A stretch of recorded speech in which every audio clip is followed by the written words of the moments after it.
네, 오늘 보실 말씀은 사도행전 10장 9절부터 16절까지 말씀입니다. 우리 화면에 나오는데요, 다 같이 자리에서 일어나셔서 우리에게 주시는 말씀으로 생각하시면서 한 절씩 교독하겠습니다. 9절 제가 먼저 읽겠습니다.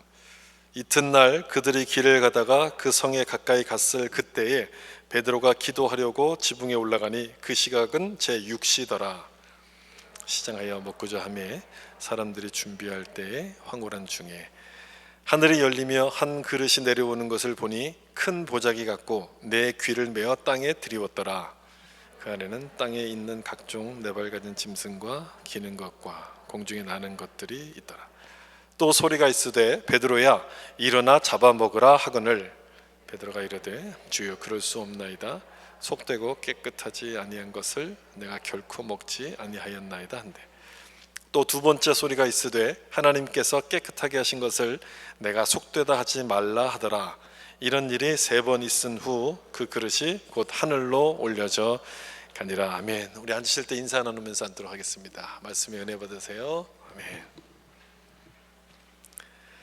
아멘. 베드로가 본 환상이란 제목으로 말씀을 나누겠습니다. 사도행전에서 가장 중요한 사건을 꼽으라면 오순절 성령 강림 사건이라고 제가 여러 번 말씀을 드렸습니다. 사건을 꼽으라면 오순절 성령 사건인데, 사람을 꼽으라면, 여러분 사도행전에서 중요한 사람을 꼽으라면 누구를 꼽을 수 있겠습니까? 두 사람을 꼽을 수가 있는데요, 베드로와 바울입니다. 사도행전의 전반부인 12장까지는 베드로가 주로 등장하죠. 그리고 후반부에 가면 바울이 전면에 등장하게 됩니다. 이 두 사람이 사도행전에서 아주 가장 중요한 사람인데, 이 사람들의 성격을 보면 정반대입니다. 바울은 우리가 아는 것처럼 13권의 서신서를 기록할 만큼 아주 계획적이고 차분하고 꼼꼼한 사람이었지만, 베드로는 우리가 아는 것처럼 다혈질의 급한 성격을 가진 그런 사람이었습니다. 바울과는 완전 다르죠. 감정 기복도 굉장히 심했지만 하나님은 이 베드로를 훈련하셔서 하나님께서 사용을 하십니다. 만약에 바울처럼 준비가 잘 돼 있는 성격이 좋은 사람만 하나님이 사용하신다면 우리가 얼마나 섭섭하겠습니까? 참 섭섭할 텐데, 부족한 베드로를 훈련시키셔서 이방인 고넬료를 구원케 하셨습니다. 그걸 보면 참 감사한 마음이 들어요. 베드로를 통해서 하나님은 어떻게 일하시고 또 어떤 사람과 일하시는가를 보여주시는데, 우리들도 마찬가지로 하나님께 쓰임받는 사람이 되어야 되지 않겠습니까? 그런 의미에서 무엇을 준비해야 될 것인지를 오늘 베드로를 통해서 한번 생각해 보려고 합니다. 먼저 본문이 기록하는 베드로가 어떤 사람인가를 좀 보세요. 어떤 사람인가 하는 그 부분은 누구와 일하시는가와 똑같은 의미인데, 여기 구절을 좀 보시면 이튿날 그들의 길을 가다가 그 성에 가까이 갔을 그때에 베드로가 기도하려고 지붕에 올라가니 그 시각은 제6시더라 이렇게 되어 있습니다. 6시에 기도하러 올라갔습니다. 이 6시를 지금 우리 시간으로 바꿔보면 12시입니다. 정오, 한낮이죠. 점심밥을 먹기 전에 베드로가 지금 기도하러 올라가는 거거든요. 근데 10절을 보면 굉장히 시장했다는 말이 나옵니다. 베드로가 배가 고팠다는 내용이 거기 나와요. 그러니까 밥 먹기 전이었으니까 배가 고팠겠죠. 그리고 그 아래층에서는 점심 준비를 막 하고 있었습니다. 음식 냄새가 이렇게 솔솔 풍겼겠죠. 그 냄새를 맡으면서 배가 굉장히 고팠을 겁니다. 그때 하나님께서 환상을 보여주셨는데, 공교롭게도 먹을 것에 관한 환상이었습니다. 환상의 내용은 제가 뒤에서 좀 설명드릴 거니까 그건 잠깐 빼놓고 이 상황만을 딱 보면, 이 상황을 보면 하나님께서 뭔가를 의도하고 있다는 생각이 여러분 들지 않습니까? 배고픈 베드로에게 다른 환상도 아닌 먹을 것에 대한 환상을 보여주시는 거예요. 그것은 베드로의 마음을 뭔가 좀 시험하시려고 하신다는 것이 느껴지는 그런 상황이죠. 이런 상황에서는 무엇을 보여주시든지 다 먹겠다 이렇게 말할 수 있지 않겠습니까? 그런 의도가 여기서 엿보이는데, 지금 생각해 볼 것은요, 여기 보시면 베드로가 기도하려고 하는 부분이에요. 기도하는 베드로에게 환상을 보여주셨다는 그 부분을 좀 먼저 생각했으면 좋겠습니다. 그 말은 베드로가 어떤 사람이라는 뜻이에요? 기도하는 사람이라는 얘기예요. 기도하는 사람이고, 또 하나님께서는 기도하는 사람과 일하신다는 것을 보여주는 장면이에요. 지난주에 보았던 고넬료 역시도 시간을 딱 정해놓고 기도하지 않았습니까? 베드로도 마찬가지예요. 시간을 딱 정해놓고 기도하고 있어요. 이런 사람에게 환상을 보여주셨다는 얘기는 하나님께서 누구와 함께 일하신다는 얘기냐면 기도하는 사람과 일하신다는 얘기예요. 사도 바울의 성격이 베드로와 반대가 된다고 이야기했지만, 아주 차분한 성격이라고 말씀드렸지만, 기도하는 면에 있어서는 이 바울도 똑같습니다. 바울 역시 기도하는 사람이었습니다. 선교 여행을 많이 다녔는데 선교 여행을 다니면서도 가장 먼저 했던 것이 기도였어요. 빌립보 교회를 세울 때도 여러분 생각해 보시면 빌립보 지역에 딱 갔을 때 가장 찾았던 것이 뭐였냐면 기도 처소를 먼저 찾았습니다. 기도 처소를 찾다가 루디아라는 사람을 만나게 되고 그 여인이 구원받고 그 집에서부터 빌립보 교회가 시작하게 되는 거죠. 따라서 하나님은 어떤 사람과 일을 하시느냐, 기도하는 사람과 일을 하신다는 거예요. 내 성격을 보시고 사용할 것인가 말 것인가를 결정하시는 것이 아니라 기도하는가를 먼저 본다는 얘기예요. 일을 얼마나 많이 했는가를 보시는 것이 아니라 기도를 얼마나 많이 하고 있는가가 중요하다는 것을 여기서 말씀하고 있죠. 계속해서 제가 기도의 중요성을 매주마다 지금 강조하고 있는데, 강조해서 말씀드리는 것은요, 우리 삶의 성공과 실패가 기도에 달려있기 때문에 그렇다는 겁니다. 우리 삶의 성공과 실패, 여러분들이 예수를 믿지 않는 사람이라면 상관이 없겠지만 우리는 예수를 믿는 사람이기 때문에요, 우리 삶의 성공과 실패는 기도에 달려있는 거예요. 그래서 기도가 여러분 굉장히 중요합니다. 기도에 달려있는 것이고, 그리고 이것을 알면서도 우리가 그것을 하지 못하기 때문에 계속 강조해서 말씀을 드리는 거죠. 그럼 왜 우리가 기도를 안 할까요? 여러분, 기도를 못하는 이유가 뭡니까? 여러 가지 이유가 있겠죠. 여러 가지 이유가 있는데 그 중에 하나가 기도가 부족하다고 느끼지를 못해서 안 할 겁니다. 이게 참 신기한 부분이에요. 기도를 많이 하시는 분들은요, 늘 이렇게 얘기해요. 늘 자기는 기도가 부족하다, 이렇게 얘기를 해요. 근데 기도를 안 하는 사람들은 뭐라고 얘기하는지 아십니까? 정반대로 얘기해요. 늘 자기는 기도를 안 해도 된다, 기도가 늘 많은 것 같아, 기도가 충만하다, 이렇게 생각을 한다는 거예요. 기도를 안 하는 사람일수록 부족하다는 생각을 안 하고, 기도를 많이 하는 사람일수록 늘 부족하다고 느끼는 거예요. 그러니까 부족함을 못 느끼니까 기도를 안 하는 거죠. 또 안 해도 아무렇지도 않은 거예요.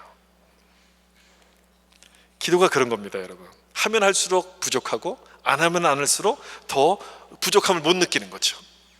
그렇다면 하나님께서 어떤 사람을 사용하시겠습니까? 기도를 하는 사람을 사용하시겠죠. 당연히 기도하는 사람일 거예요. 고넬료와 베드로가 환상을 본 것은 기도하는 중에 환상을 보게 돼요. 환상을 봤다는 게 여러분 중요한 게 아니고요, 여기서는 기도를 했다는 부분이 참 중요해요. 기도하는 사람에게 환상을 보여주셨다는 얘기예요. 기도하지 않으면 하나님이 말씀하실 기회가 없다는 얘기예요. 하나님 말씀을 우리가 읽지 않으면요, 하나님의 마음을 들여다볼 기회가 없어지는 거예요. 그래서 성경의 읽기를 강조하는 것이고 기도를 강조하는 겁니다. 하나님께서 바로 그 시간을 통해서 우리 가운데 역사하시는 것이기 때문에 그래요. 그 다음 말씀도 보세요. 10장 17절 보시면 베드로가 본 바 환상이 무슨 뜻인지 속으로 의아해 하더니 마침 고넬료가 보낸 사람들이 시몬의 집을 찾아 문 밖에 서서, 이렇게 되어 있어요. 기도하는 중에 본 환상에 대해서 의아해 했다, 궁금하게 생각했다는 거거든요. 그 환상의 의미가 뭔지를 곰곰이 생각했다는 거예요. 첫 번째 본문에서 나타나고 있는 베드로는요, 기도하는 사람이었고, 두 번째 모습은요, 생각하는 사람이었어요. 생각하는 사람. 원래 베드로는 이런 사람이 아니었죠. 복음서에 나타나는 베드로는 여러분 어떤 사람입니까? 생각하기보다 행동이 먼저인 사람이었어요. 일단 일을 저질러 놓고 그 다음에 생각하는, 그 다음에 수습하는 스타일이 바로 복음서에 나타나는 베드로였습니다. 예수님께서 갈릴리 바다를 이렇게 밤에 걸어오실 때 제자들이 다 유령이라고 놀라고 있을 때 베드로가 뭐라고 이야기합니까? 자기도 바다 위를 걷게 해달라고 그렇게 요청하지 않습니까? 그래서 바다 위를 걸어요. 그런데 갑자기 바람이 부니까 무서워하다가 그 바닷속에 쏙 빠져버려요. 이런 게 베드로의 스타일이에요. 일단 일을 저질러 놓고 그 다음에 생각하는 거예요. 바다를 걷는 게 이렇게 무섭구나, 나중에 생각한 거죠. 그러다 바다에 빠져버려요. 이런 성격이기 때문에 가는 곳마다 문제가 생기고 곤란한 상황이 막 벌어졌는데, 오늘 본문에서는 달라진 모습이 나와요. 환상을 보고 그 의미를 곰곰이 생각했다라고 이야기합니다. 만약 예전에 베드로였으면요, 환상을 보든 안 보든 신경 쓰지 않았을 거예요. 이 다혈질의 성격 아닙니까? 그렇기 때문에 환상을 봤어도 그냥 자기 마음대로 밀고 나갔을 거예요. 자기 생각대로 이렇게 했을 텐데 깊이 생각했다고 이야기합니다. 하나님의 뜻이 뭔고자를 찾기 위해서 굉장히 노력했다는 거예요. 달라진 거죠. 여기서 우리는 하나님께서 일하시는 방법에 대해서 우리가 좀 생각을 할 수가 있게, 생각해 보게 되는데, 환상을 보여주시지 않습니까? 환상을 보여주신 것은 하나님의 뜻을 알려주셨다는 뜻이거든요. 근데 좀 이상하죠. 환상을 보여주셨으면 하나님의 뜻을 딱 알아야 되는데 몰라서 또 생각을 하게끔 돼요. 베드로가 생각하는 거예요. 왜 이렇게 어렵게 하나님이 일을 하실까요? 환상을 보여주시면 그 순간 다 알도록 하면 여러분 간단한 건 아니겠습니까? 근데 그렇게 하지 않고요, 그 뜻이 뭔가를 생각하도록 하나님이 만드세요. 그럴 필요가 있다는 거죠. 하나님이 일하시는 방법이 무엇인가를 보여주시기 위해서 지금 이런 과정들을 거쳐가시는 건데, 여러분 먼저 좀 짚고 넘어가야 될 것은, 하나님의 방법은 내 생각과 다르다는 부분을 좀 짚고 넘어갔으면 좋겠어요. 이 부분은 여러분 확실히 기억하셔야 되죠. 하나님의 방법은 내 생각과 똑같습니까? 다릅니까? 달라요. 그렇죠, 달라요. 내가 기대하는 대로 하나님이 일하시지 않는다는 뜻인 거예요. 그래서 우리가 섭섭할 때가 참 많지 않습니까? 예를 들어서 이런 거죠. 기도하다가 만약에 베드로처럼 환상을 봤다고 하면 우리는 하나님이 나에게 응답을 해주셨구나, 그럼 이제는 하나님이 다 알아서 해주실 거야, 이렇게 생각해요. 환상을 받거나 뭔가 응답을 받으면 하나님이 다 알아서 해주신다고 우리는 생각을 하는데, 실제로 다 알아서 해주십니까? 아니에요. 실제로 보면 알아서 해주시지 않아요. 내가 직접 하도록 하나님이 인도해 가세요. 직접 하도록. 아무 생각 없이 하나님께 다 맡기면 되는 게 아니라 내가 직접 하도록 하나님이 인도해 가신다는 거예요. 지금 하나님께서는 베드로의 생각을 바꿔서 일을 만들어 가시고 있는 중인 겁니다. 생각을 바꿔서. 다시 말하면 하나님께서는 일하실 때 어떻게 하시냐면 우리의 생각을 통해서 일을 하신다는 그 말인 거예요. 우리의 생각을 통해서. 따라서 여러분 뭘 많이 하셔야 되겠습니까? 생각을 많이 하셔야 됩니다. 생각을 많이 하셔야 돼요. 신앙생활은, 믿음 생활은 분명 영적인 일이 틀림없지만 우리의 생각을 통해서 하나님의 뜻을 알게 하시기 때문에 생각을 많이 하셔야 돼요. 우리가 하나님의 뜻을 생각하는 것을 가리켜서 보통 묵상이라고 하잖아요. 묵상을 여러분 많이 하셔야 됩니다.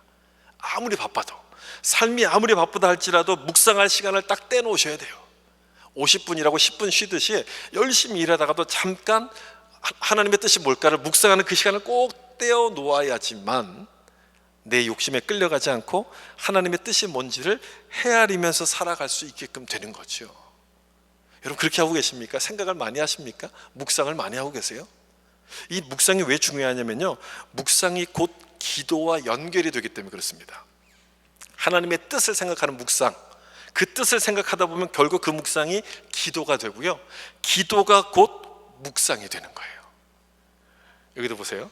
10장 19절 보시면 베드로가 그 환상에 대하여 생각할 때에 성령께서 그에게 말씀하시되 두 사람이 너를 찾으리니, 묵상할 때 성령의 음성이 딱 들려요. 구하고 찾고 두드리는 자에게 열린다고 말씀하신 것처럼 묵상할 때, 즉 기도할 때 하나님께서 응답하신다는 사실입니다. 그래서 묵상과 기도는 서로 이렇게 연결이 되어 있는 것이 굉장히 중요한 거예요. 물론 아무 생각이 없을 때, 멍하니 있을 때 뒤통수를 딱 때리듯이 하나님의 말씀이 임할 때도 있어요. 우리가 하도 못 알아들으니까, 아무리 말해도 못 알아들으니까 그렇게 가끔 하시는데 그건 정말 가끔인 거예요. 아주 특별한 케이스이고, 이 말씀처럼 하나님의 뜻을 이해할 수 있도록 우리에게 묵상이란 방법을 주셨기 때문에 우린 그것을 먼저 하셔야 돼요. 생각을 많이 해보셔야 돼요. 우리 교회 이름을 지을 때도 어떤 이름이 좋을까를 생각을 많이 했습니다. 묵상을 많이 하다가 큰빛이라는 이름을 찾았어요. 그 이사야서 말씀 보다가 이사야서 9장에 흑암에 거하던 백성이 큰 빛을 보고, 이런 말씀이 나오거든요. 큰 빛, 거기 나오는 이름인 거예요. 거기 그냥 아무 생각 없이 있다가 큰 빛이라는 이름이 뚝 떨어지면 여러분 얼마나 좋겠습니까? 그러면 하나님도 편하실 것 같고 저도 편할 것 같고 참 좋을 것 같잖아요. 여러분 그걸 기대하시면 안 돼요. 우리는 이미 그런 수준을 넘어선 사람들이에요. 예수님을 처음 믿을 때 하나님의 은혜가 뭔지를 막 이제 경험하기 시작할 때는 그렇게 하나님께서 우리를 인도하시는 경우들이 있지만, 우리가 벌써 예수 믿은 지 얼마 됐습니까? 오래되지 않았습니까? 이미 그 수준을 넘은 거예요. 그걸 기대하지 마시고 베드로를 통해서 보여주신 것처럼 이렇게 해야 돼요. 내가 뭘 해야지 하나님이 기뻐하실까? 내 인생은 한 번밖에 살지 못하는 인생인데 이 남은 시간을 무엇을 하길 원하실까를 곰곰이 생각해 볼 때 성령께서 우리를 하나님의 뜻 가운데로 인도해 주시는 거예요. 기도하고 묵상하는 베드로를 사용하셨다고 말씀드렸고요. 또 하나 아주 중요한 내용이 있습니다. 베드로는 자기 생각, 편견을 뛰어넘었습니다. 오늘 본문에서 발견하는 베드로의 모습 중에서 가장 중요한 모습이 바로 이 모습이에요. 편견을 극복했다는 거예요. 베드로는 자기의 생각, 편견을 극복해낸 사람입니다. 여러분 이런 얘기 들어보셨어요? 인류 역사는 편견의 역사다. 이 편견을 버리는 게 그만큼 어렵다는 얘기예요. 만약 우리가 편견에서부터 벗어날 수만 있다면 세상 문제의 90%는 당장 해결이 된답니다. 당장. 이 말에 그냥 동의하지 않을 수가 없는 것은요, 예수 믿는 우리조차도 편견을 갖고 있기 때문에 그렇습니다. 그렇지 않아요, 여러분? 예수를 믿는다고 해서 편견이 사라집니까? 모든 것을 공정하게 우리가 바라보기 시작합니까? 아니죠. 절대 그럴 수가 없습니다. 편견이 여전히 있어요. 그것 때문에 우리가 순종하지를 못해서 참 애를 먹을 때가 많은데 베드로도 마찬가지였어요. 베드로도. 여기 등장하고 있는 이 베드로는요, 유대인을 대표해서 지금 베드로가 등장하는 겁니다. 유대인들이 갖고 있는 편견이 뭡니까, 여러분? 유대인들의 편견, 자기들만 선민이고 나머지 사람들은 다 이방인이라는 거. 자기들만 하나님이 사랑하시고 나머지 사람들은 하나님이 사랑하시지 않고 구원하시지 않는다는 생각인 겁니다. 그래서 이방인을 볼 때마다 사람 취급을 하지 않았습니다. 그런데 이방인 중에서 복음을 받아들이고 돌아오는 사람이 하나 둘씩 생겨나기 시작하는 거예요. 그러니까 이 사람들은 어떻게 합니까? 받아줘야 됩니까? 안 받아줘야 됩니까? 고민이 막 생기지 않겠습니까? 어떻게 할까 고민하고 있는 중이었는데 그때 하나님이 이 환상을 보여주신 거예요. 이 환상을. 그러면 여러분 이 환상의 목적이 분명해지지 않습니까? 그 목적이 뭘까요? 베드로의 편견을 깨뜨리려는 거예요. 베드로의 편견을 깨뜨려서 이 이방인들을 받아들이도록 만들려는 것이 이 환상의 목적이었다는 거예요. 어떤 내용일까 좀 볼까요? 사도행전 10장 11절과 12절 보시면 하늘이 열리며 한 그릇이 내려오는 것을 보았습니다. 보자기 같은 것이었고 내 귀퉁이를 메어서 땅으로 쭉 내려왔어요. 그 안에 있는 것들이 뭡니까? 각종 네 발 가진 짐승, 기는 것, 공중에 나는 것들이 있었어요. 앞에서 말씀드린 것처럼 이 환상이 언제 보여졌습니까? 점심 먹기 전, 아주 배가 고플 때였어요. 아래층에서는 막 음식을 만들고 있어서 음식 냄새가 솔솔 올라왔으니까 배가 너무너무 고팠을 거예요. 뭐든지 주면은 다 먹을 것 같은데 베드로는 이 환상을 보면서 못 먹겠습니다 이렇게 얘기합니다. 거부합니다. 절대 못 먹습니다. 거부해요. 하나님께서 먹으라고 말씀하시는데도 불구하고 못 먹는다고 딱 버팁니다. 이 베드로도 한 고집하는 사람이죠. 성깔이 보통 사람이 아니에요. 편견이라는 게 여러분 이런 거예요. 편견이요. 하나님 말씀도 거절하는 겁니다. 얼마나 강력한 것인지 이게 바뀌어지지가 않아요. 그래서 베드로도 못 먹는다고 버티는데 그 못 먹겠다고 버티는 이유가 뭡니까, 여러분? 이유. 율법에서 이 짐승들을 부정하다고 말씀하고 있기 때문에 그래요. 이걸 만지면 부정해지기 때문에 목욕을 해야 되고요, 옷을 빨아야 되고요, 다시 정결 의식을 거쳐야지만 거룩히 그냥 보통 원래의 모습으로 돌아오기 때문에 절대로 만지면 안 되는 것들이에요. 만지면 안 되는 것인데 그것을 만지는 것도 아니고 어떻게 해요? 먹으라고 말씀하는 거예요. 먹으라고 말씀하시는 이게 되겠습니까? 안 되는 거잖아요. 그래서 베드로가 막 고민에 빠진 거예요. 율법에서는 먹지 말라고 하시는데 하나님께서 지금 먹으라고 말씀하시니까 도대체 내가 어느 장단에 맞춰서 춤을 춰야 되는 것인가 고민하기 시작한 거예요. 그런데 조금 전에 이 환상의 목적이 뭐라 그랬습니까? 환상을 주신 목적, 베드로의 편견을 깨뜨리는 거예요. 편견을 깨뜨리는 것. 따라서 먹으라, 여기서 말씀하신 이 부정한 짐승들은 무엇을 상징하냐면 이방인을 상징하는 겁니다. 이방인. 이걸 먹으라는 얘기는 이방인들을 받아들이라는 이야기인데, 그런 뜻인데 그 뜻을 깨닫지 못하니까 베드로가 부정한 것은 절대로 내가 먹지 못합니다라고 버티고 거절했던 거예요. 이때 하나님께서 뭐라고 대답하시는지 보세요. 사도행전 10장 15절, 제가 하반절 기록했는데 같이 한번 읽어보겠습니다. 하나님께서 깨끗하게 하신 것을 하지 말라 하더라. 아멘. 하나님께서 깨끗하게 하신 것, 무슨 뜻입니까, 여러분? 이 무슨 뜻이에요? 이방인을 예수님의 보혈로 깨끗하게 했다, 그 뜻 아니겠습니까? 그랬으니 이 사람들을 받아들이라, 이 얘기예요. 하나님이 이미 깨끗하게 했으니까 이 사람들을 받아들이라. 그런데 베드로는 끝까지 거절합니다. 끝까지 3번을 말씀하시는데 3번을 다 거절해요. 성경에 나오는 숫자 중에서 3이라는 숫자는 완전한 숫자를 말하지 않습니까? 3번 말씀하셨다는 것은요, 하나님의 뜻이 확고하다는 것을 표현하는 것인데, 베드로도 몇 번 거절해요? 3번 거절해요. 베드로도 확고하게 저는 못합니다, 이렇게 거절했다는 거예요. 편견을 버릴 생각이 전혀 없었다는 거예요. 이렇게 어려운 거예요. 이 편견이라는 게요, 안 바뀌는 거예요. 사람의 생각 바꾸는 게 이렇게 어려운 거예요. 편견을 버려야 되는 이유는 편견이 차별을 낳기 때문에 그렇습니다. 그리고 이 차별이라는 것은 하나님이 기뻐하시는 이웃사랑을 가로막아요. 못하게 해요. 그러니까 하나님 말씀대로 순종하지 못하게 해요. 그래서 편견을 버리라고 말씀하시는데, 그럼에도 우리는 늘 하던 대로 그냥 합니다. 늘 하던 대로. 내가 싫은 사람이 교회에 나오면 저 사람이 떠나든지 아니면 내가 떠나든지, 그렇게 둘 중에 하나를 하기를 원해요. 예수님이 그 사람을 사랑하셔도 난 상관없어, 난 사랑할 수 없어, 이렇게 얘기합니다. 편견을 못 버리는 거예요. 안 되는 거예요, 이게요. 보세요, 여러분. 근데 이 말씀 보세요. 에베소서 2장 14절 말씀인데, 여기 보시면 그는 우리의 화평이신지라 둘로 하나를 만드사 원수된 것 곧 중간에 막힌 담을 자기 육체로 허시고, 이런 말씀이 나와요. 둘로 하나를 만드사. 여러분, 여기서 말하는 둘이 뭡니까? 무엇을 의미하는 거겠습니까? 둘로 하나를 만드셨어요. 유대인과 이방인을 지금 얘기하는 거거든요. 십자가를 통해서 이 둘로 나눠졌던 것들을 하나로 만드셨다는 거예요. 우리가 처음 듣는 말씀입니까? 여러 번 들었던 말씀이잖아요. 어떤 의미인지 우리가 다 아는 말씀 아닙니까? 그런데도 우리는 여전히 차별을 합니다. 여전히. 저런 사람은 교회 나오면 안 돼, 저런 사람은 교회에 절대 있으면 안 돼. 예수님이 하나로 만드셨는데 우리는 자꾸만 둘로 이렇게 쪼개요. 이런 편견은 전통과 문화 속에서부터 이렇게 만들어지게 되죠. 유대인이 이방인을 거부했던 것은 처음부터 그랬겠습니까? 그러지 않았습니다. 하나님이 자기들만 택하셨다는 생각이 계속 이렇게 물려지다 보니까 선민 사상이라는 게 만들어졌어요. 이런 전통이 만들어진 거죠. 이런 문화가 생겼습니다. 그 안에 살다 보니까 자연스럽게 이방인들을 배척하는 그런 편견을 갖게끔 된 거예요. 그래서 바리새인들과 예수님이 여러 번 충돌을 하잖아요. 대표적인 사건이 그 안식일 논쟁이었습니다.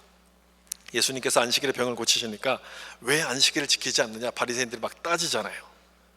예수님의 관심은 생명이 있었어요. 사람의 생명. 근데 이 바리새인들의 관심은요, 율법, 전통이 있었어요. 전통을 지키는 것이 훨씬 더 중요한 거예요. 그래서 전통을 가지고 예수님을 제한하고 있었는데, 지금 베드로가 똑같은 거예요. 자기가 갖고 있는 율법과 전통을 가지고 하나님을 그대로 제한시키고 있습니다. 하나님이 깨끗하다고 말씀하고 있음에도 불구하고 받아들이질 않아요. 전통이 기준이 되는 거죠. 자기 생각이 기준이 돼서 하나님 말씀도 자기 마음대로 이렇게 판단을 하게끔 되는 것인데, 그게 바로 편견이라는 거죠.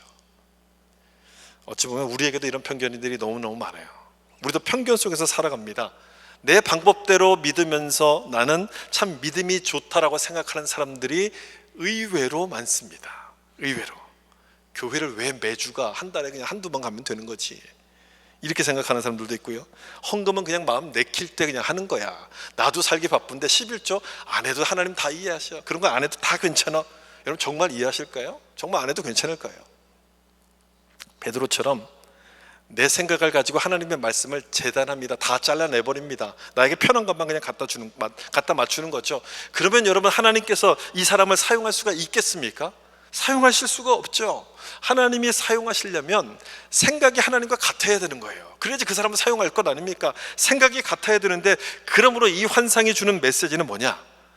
내 생각을 따르고 있는 것인지 아니면 성령의 음성을 따르고 있는 것인지를 확인해 보라는 것이 이 환상의 메시지예요. 나는 과연 누구를 따르고 있느냐? 여러분들 한번 생각해 보시면 좋겠습니다. 여러분은 무엇을 따르고 있습니까? 나의 생각입니까? 아니면 하나님의 말씀을 따르고 있습니까? 무엇을 따르고 계십니까? 이런 생각을 많이 해보셔야 돼요. 이런 묵상을 많이 해보셔야지 하나님의 뜻을 알게 되는 것이고 순종하게 돼요. 그래서 잘 안 하죠. 이런 생각하면 골치 아프니까, 귀찮으니까, 힘드니까 이런 생각 잘 안 하는데 많이 해보셔야 돼요. 그래야지 믿음이 자라게 돼요.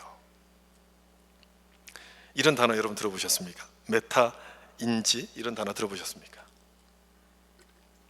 이 단어를 들어보셨거나 아니면 알고 계시는 분들은 굉장히 앞서가는 분일 거예요. 요즘 아이들을 키우는 엄마들 또는 20대 젊은 사람들에게서 이 단어는 굉장히 유행이 되는 단어인데요.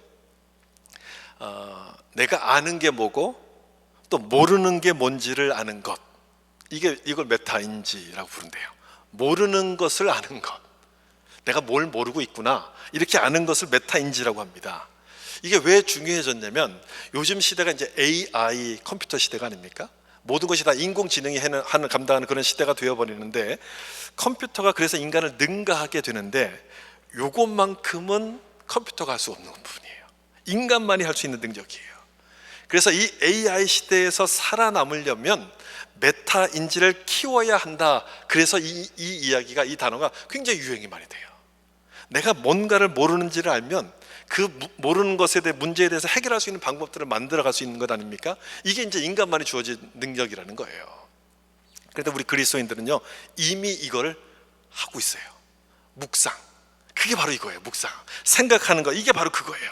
생각이 중요하다고 말씀드리는 게 바로 이것 때문에 그래요. 여러분, 아무리 똑똑한 AI 로봇이라고 할지라도 묵상은 못합니다. 절대 못해요. 이건 인간에게만 주신 능력인데 중요한 것은 왜 주셨을까 하는 부분이에요. 왜 인간에게만 이런 능력을 주셨을까? 내가 무엇을 알고 무엇을 모르는지를 깨달아야지만 편견에 빠지지 않기 때문이에요. 왜 편견에 빠집니까? 내가 다 안다고 생각해서 그러거든요. 내가 모르는 게 없다고 생각해서 편견에 빠지는데 아닌 거죠. 생각을 해보면, 묵상을 해보면 내가 모르는 것이 뭔지가 많다는 게 깨닫기 시작합니다. 그것을 통해서 편견을 넘어서라고 우리에게 이런 능력을 주신 건데, 베드로처럼 우리가 쓰임받기를 원한다면 편견을 넘어서야 되는 거죠. 내 생각으로 판단하려는 그 편견을 버리고 성령의 음성 가운데 우리가 귀를 기울이고 순종하는 모습이 우리 안에도 있어야 되는 겁니다. 베드로에게도 편견을 극복하는 일이 절대 쉬운 일이 아니었습니다. 쉬웠다면 이런 환상을 보여주실 리가 없겠죠. 환상을 보여주셨음에도 불구하고 베드로가 순종하지 않잖아요. 굉장히 어렵다는 거예요. 그래서 어떻게 하시냐면, 베드로가 묵상을 하고 있을 때 고넬료가 보낸 종이 베드로 집에 딱 도착하고, 이때 성령께서 또 한 번 말씀하세요.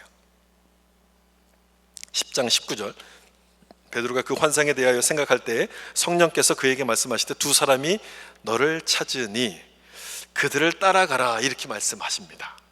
여러분, 여기서 잘 보셔야 될 것은 베드로를 하나님께서 어떻게 움직여 가고 계신가를 잘 보셔야 돼요. 이걸 보면 하나님이 일하시는 방법이 무엇인지가 이렇게 나타나게끔 되는 것인데, 어떻게 인도해 가십니까? 하기 싫은데 억지로 끌어다 놓습니까? 아니에요. 이해가 안 되는데도 무턱대고 이걸 하라고 시킵니까? 아니에요. 그렇게 하지 않아요. 이게 무슨 의미일까를 고민하게 하시고, 그때 고민하고 있을 그때 고넬료 종을 따라가도록 성령께서 말씀해 주셔서 하나님이 무엇을 원하시는지를 스스로 깨닫도록 만들어 가세요. 스스로 깨닫도록. 여러분, 참 놀랍지 않으세요? 하나님의 방법이 참 놀랍지 않으세요? 앞에서 설명드린 것처럼 환상을 보여주시면 우리는 다 끝난다고 생각해요. 하나님 나에게 이게 한 번만 보여주시면 난 참 만족하겠습니다. 다 끝난다고 생각하는데, 우리는 베드로를 움직여가는 것을 보시면요, 베드로가 스스로 움직이도록 인도하세요. 이게 하나님이 일하시는 방법이에요. 우리는 내가 원하는 때에 내가 원하는 방법으로 이루어지지 않으면 하나님이 나를 돕지 않는다, 이렇게 생각을 해요. 그래서 늘 하나님께 오히려 불평하는 것 아닙니까? 근데 여러분, 본문을 잘 보셔야 돼요. 가장 가장 적절한 때에 완벽한 타이밍으로 하나님이 일하세요. 하나님은 우리의 시간을 따라서 일하시는 것이 아니라 하나님의 시간에 맞춰서 일하시기 때문입니다. 그래서 우리가 보기에는 하나님의 응답이 없는 것 같은데 응답이 없는 게 아닌 거죠. 하나님의 때를 기다리시는 것이고, 그 때가 딱 오면 그 순간이 가장 완벽한 타이밍이었구나, 그것을 우리가 깨닫게 되는 거예요. 그래서 믿음을 가진 사람은 잘 된다고 교만하지 않고요, 또 안 된다고 낙심하지도 않아요. 내 삶의 모든 것들이 하나님의 타이밍 속에서 가장 맞춰서 가장 완벽하게 이루어질 것을 믿기 때문에 어떤 상황에도 흔들리지 않습니다. 여러분, 질문 드려볼까요? 우리 삶에는 여러분 우연이 있습니까, 없습니까? 우리 삶에 우연이 있습니까, 없습니까? 우연처럼 보이는 일이 있지만 결코 우연이라고 우리는 이야기하지 않습니다. 세상의 모든 일들이, 특별히 예수 믿는 우리들의 삶은요, 하나님이 계획하시고 하나님의 때에 모든 걸 이루어 가시는 거예요. 그래서 우연처럼 보이지만 절대 우연이 아닌 겁니다. 우린 이걸 믿는 거죠. 하나님이 내 삶의 모든 것을 인도해 가신다. 그렇게 하셔서 내 생각보다도 하나님의 방법이 더 좋은 거구나, 하나님의 방법이 더 옳은 거구나를 깨닫게 하시고 내 편견을 내려놓게 하셔서 하나님 앞에 순종하도록 이렇게 만들어 가시는 거예요. 이게 하나님이 일하시는 방법이에요. 그러다 보면 그 안에서 얼마나 많은 고난들이 있겠습니까? 그 어려운 굴곡들이 있겠습니까? 그 굴곡을 거쳐가면서 우리 삶의 모든 것들을 다 내려놓고 하나님을 바라보게 돼요. 그러므로 여러분, 삶이 힘들고 뭔가 풀리지 않는 문제가 생긴다고 해서 여러분 원망하거나 불평하실 것이 아니라 내 생각을 좀 내려놓고 그때는 하나님의 관점으로 다시 보시려고 노력하셔야 돼요. 하나님의 관점으로. 그러면 나를 지금 인도해 가고 계시는구나, 하나님이 나를 끌어가고 계시는구나, 그 사실을 여러분 발견하시게 될 거예요. 이 사도행전 10장이 바로 베드로와 고넬료의 만남을 기록하고 있는 장인데, 이 장을 읽어보면요, 하나님이 굉장히 애쓰시는구나 이렇게 좀 느껴져요. 하나님이 굉장히 힘들게 일하신다. 고넬료에게 나타나셔서 환상을 보여주시고, 그다음 또 있다가 베드로에게 나타나서 환상을 보여주시고, 그다음 이 두 사람이 만날 수 있도록 중간에서 성령께서 계속 역사하시잖아요. 굉장히 어렵게 일을 하세요. 우리 같으면 여러분 어떻게 하면 좋겠습니까? 그냥 고넬료를 끌어다가 베드로 집에 딱 갖다 놓고 그냥 두 사람 이렇게 붙여놓고 그냥 바로 두 사람을 변화시키면 그냥 한꺼번에 다 풀려갈 것 아니겠습니까? 아주 간단한 방법이 있는데 그렇게 하지 않아요. 한쪽을 다 신경 쓰세요. 왜 이렇게 하실까요, 여러분? 하나님께서 왜 이렇게 어렵게 일하실까요? 하나님이 원하시는 게 뭔가가 여기 나타나지 않습니까? 하나님이 원하시는 것은요, 우리가 깨닫고 순종하는 것이기 때문에 그렇게 하시는 거예요. 내가 깨닫고 순종하는 것을 원하시는 거예요. 그 일이 해결되는 것보다도, 우리와 함께 그 문제를 풀어가시는 것, 같이 풀어가는 그것을 하나님이 원하시는데, 이게 하나님이 일하시는 방법인 거예요. 다시 잘 보세요. 하나님께서 환상을 보여주시고 성령께서 이렇게 말씀해 주시잖아요. 근데 베드로가 할 일을 베드로가 합니까? 하나님이 하십니까? 베드로가 해요. 성령께서 말씀까지 하시고 환상을 보여주시고 놀라운 능력을 다 보여주셨는데, 베드로가 할 일은 베드로가 하고 고넬료가 할 일은 고넬료가 합니다. 하나님이 대신해 주십니까? 아니에요. 하나님이 대신해 주잖아요. 그들이 스스로 깨닫고 그들이 스스로 할 수 있도록 인도만 해주시는 거예요. 인도만. 그게 여러분 오늘 본문의 핵심인 거예요. 그게 핵심. 그런데 우리는 하나님의 응답을 받으면요, 그걸로 게임 끝. 하나님이 다 알아서 해주실 거야. 우리는 이렇게 생각합니다. 이렇게 생각하고 내 손을 딱 놓아버리게 되는데, 그게 아니라는 거죠. 그게 아니고 우리가 하도록 하나님이 우리를 인도해 가신다는 사실을 기억하셔야 돼요. 그렇게 하심으로써 우리의 편견을 내려놓고 하나님의 뜻에 온전히 순종하도록 우리를 만들어 가시는 거예요.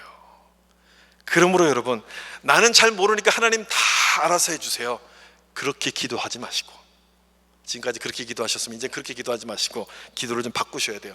하나님 뜻을 깨닫고 순종할 수 있도록 나를 인도해 달라고 여러분, 그렇게 기도를 좀 바꾸셔야 돼요. 그게 바른 믿음이고 그게 올바른 기도인 거예요. 하나님이 이걸 먹으라 지금 말씀하시는데 하나님이 다 알아서 해주세요. 그럼 말이 맞습니까? 이게 대답이 됩니까? 동문서답 아닙니까? 그때는 뭐라고 해야 됩니까? 내 생각을 좀 내려놓고 먹어야죠. 꼭 그걸 해야 합니까? 꼭 거길 가야 합니까? 여러분, 그렇게 말하지 말고 하나님 말씀을 믿고 순종하게 될 때 우리 믿음이 자라가기 시작하는 것이고, 하나님의 은혜가 뭔지를 경험하게 되는 거예요. 하나님 왜 나를 안 사랑하시고 나에게 은혜를 안 주십니까? 그렇게 말씀하지 마시고, 하나님께서 무엇을 원하시는지 곰곰이 생각해 보시고 거기에 맞춰서 한 걸음씩 가면 하나님의 은혜가 우리 가운데 임하게 되는 거죠. 이거 한 가지만 말씀드리고 설교를 좀 마치려고 하는데요, 하나님께서 베드로에게 어떤 은혜를 주셨는가 하는 부분인데, 지난주 말씀드린 것처럼 베드로가 편견을 버리고 고넬료 집에 갔을 때, 그리고 고넬료 집에서 예수님에 대한 말씀을 전했을 때 성령이 그 가정 가운데 임하지 않습니까? 그것을 이방인의 오순절이라고 제가 설명드렸는데, 이방인의 오순절을 보는 은혜를 이 베드로가 경험하게 돼요. 하나님께서 성령을 이방인에게 주시는 그 놀라운 장면을 베드로가 직접 목격하게 돼요. 이것도 굉장히 놀라운 은혜인데 더 놀라운 게 있습니다. 더 놀라운 거, 이 말씀이에요. 여기 사도행전 10장 34절 35절 같이 한번 읽어보겠습니다. 베드로가 입을 열어 말하되 내가 참으로 하나님은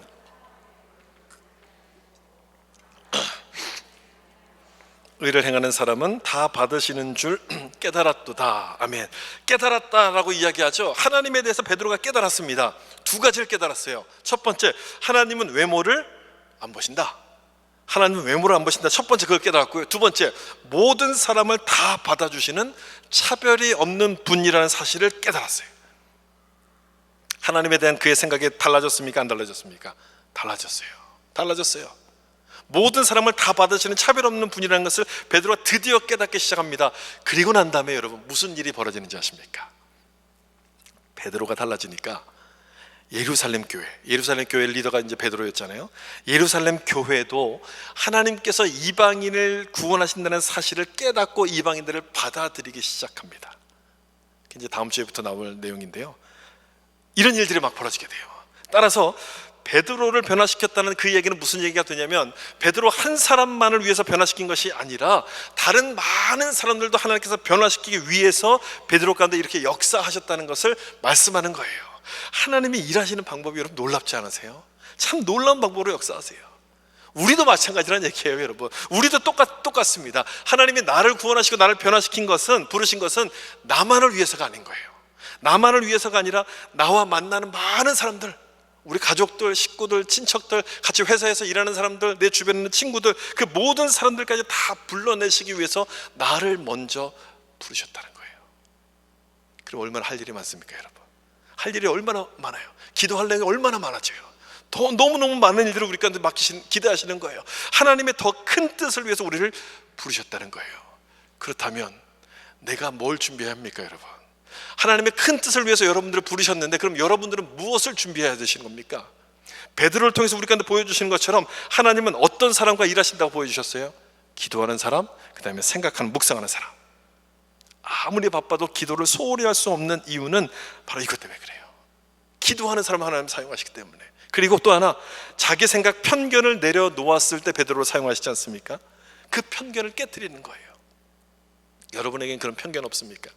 하나님께서 하라고 말씀하시는데 나는 못합니다, 나는 절대 할 수 없습니다 라고 거절하고 있는 내 편견, 고집, 그런 거 없습니까, 여러분? 그 생각을 내려놓고 하나님의 뜻에 온전히 순종하게 될 때 우리도 베드로처럼 하나님의 일에 쓰임받는 사람이 될 줄로 믿습니다. 그런 은혜가 여러분 모두에게 함께 하시기를 예수님의 이름으로 축원합니다. 기도하겠습니다.